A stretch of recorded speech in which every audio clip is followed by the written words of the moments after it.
Good morning mga lods. Ito na po yung ginagawang mga lods, inumpisa na. Ito na. Napakalawak na mga lods ng nagagawa.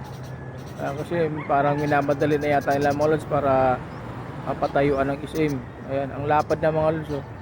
Ang bilis lang ng pangyayari mga lods. Ayan, napakabilis. Ang dami kasi nilang truck mga lods na panghakot ng lupa, kaya tingnan nyo.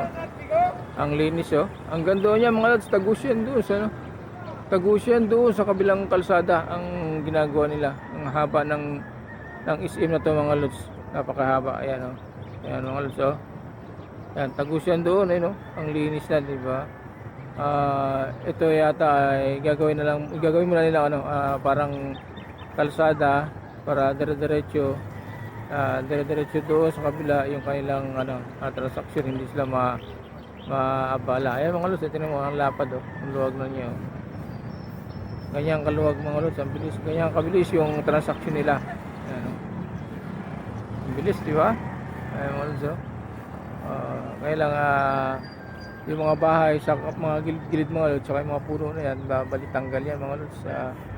Mawawala lahat yan, pati wash out lahat yan mga lods. Siyempre kasama kasi ang mga lods yan, pati ito yan, yan, pati itong lahat yan, yan, wash out lahat yan mga lods. Hanggang doon yung school na yun, pati yung school na yun, yan, school na yan, pati ito, yan, wash out lahat yan mga lods, pati ito, building na yan, yan, yung dutihan ko mga lods, yan, tanggal lahat yan.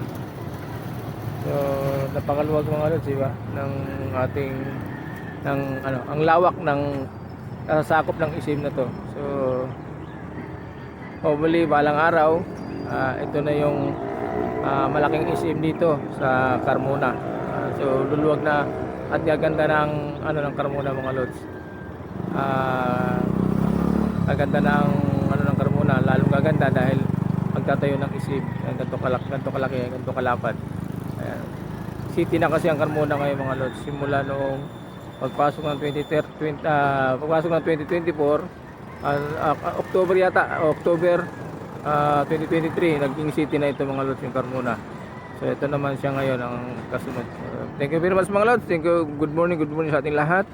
Thank you for watching. God bless po.